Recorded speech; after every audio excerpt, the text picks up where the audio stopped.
See, I knew this Epstein stuff was a distraction from something. The BRICS Economic Summit just happened, and Mexico was featured, meaning the de-dollarization of the world is literally at our doorstep. While we're running circles around Epstein, we're being encircled by a new economic order, and America and the West are literally too violent and cutthroat to be a part of it. Trump's instability and tariffs are accelerating the dollarization of the world, and that was talked about at the BRICS Summit, and they pushing back, and instead of using that dollar to do their trade, they just going around us, y'all. Just to catch y'all up, the BRICS nations is an acronym: Brazil, Russia, India, China, South Africa, but it's more than them. They got like 20 some odd member states now, and Mexico, had they not been our largest trading partner, a lot of people say would have been joined up.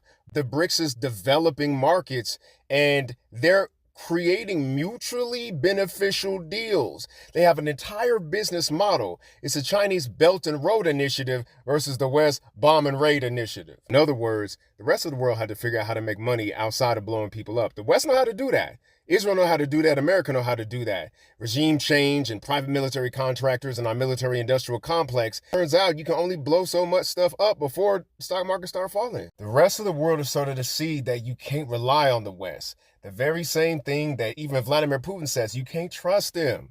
They go back on their word. The same thing happened with our relationships with Iran, where first they was in a nuclear deal, then Trump took them out the nuclear deal, then it looked like he was about to negotiate it back in, and then he just blew up the diplomats. Israel started killing a nuclear scientist. Like, you can't do business like that. It's bad for money.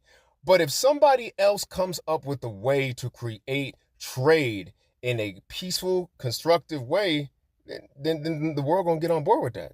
Like, wouldn't you? You can't get to the Jetsons by doing business the way America do business. Like, you have to figure out a way to create power through building leverage and mutual beneficial relationships. And as the world starts to not trust America, China and Brazil and possibly Mexico and definitely parts of Africa are stepping into the void to create what's called a multipolar world power. It means that America is going to have to imagine itself post-imperially. We have an empire, and there's a lot of other countries that had empires. England, Spain, France, Germany. They had empires, they lost their empires, and then domestically, after a very rough period, things began to improve. We know that empires are expensive. Colonial projects are exhausting. It is not only materially taxing, but spiritually taxing. The soldiers come back, they're committing suicide. They don't want to do it. The morale is low, and the people don't want these projects anymore because they're suffering, because they're deprived. So maybe we should start embracing and imagining a post-imperial America, how we want it to look, before we're forced to see what that looks like after somebody kicks our ass in a world war. It's crazy to me, it didn't have to be this way.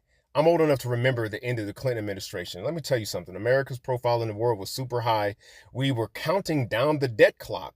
And when we engaged in a war on terror, we broke all of that and created the vacuum that now the BRICS nations are stepping into. That's the short of it, but that's the real of it. Do you want a world that works for everybody, even if that's a world that we're not on top of and ruling with hegemony in an iron fist? If that's something that you want, and a lot of Americans want that, then we got to uproot its causes domestically before we could enjoy it globally. That's just my thoughts. I'm Theo E.J. Wilson, aka Kid Charisma. Holla back.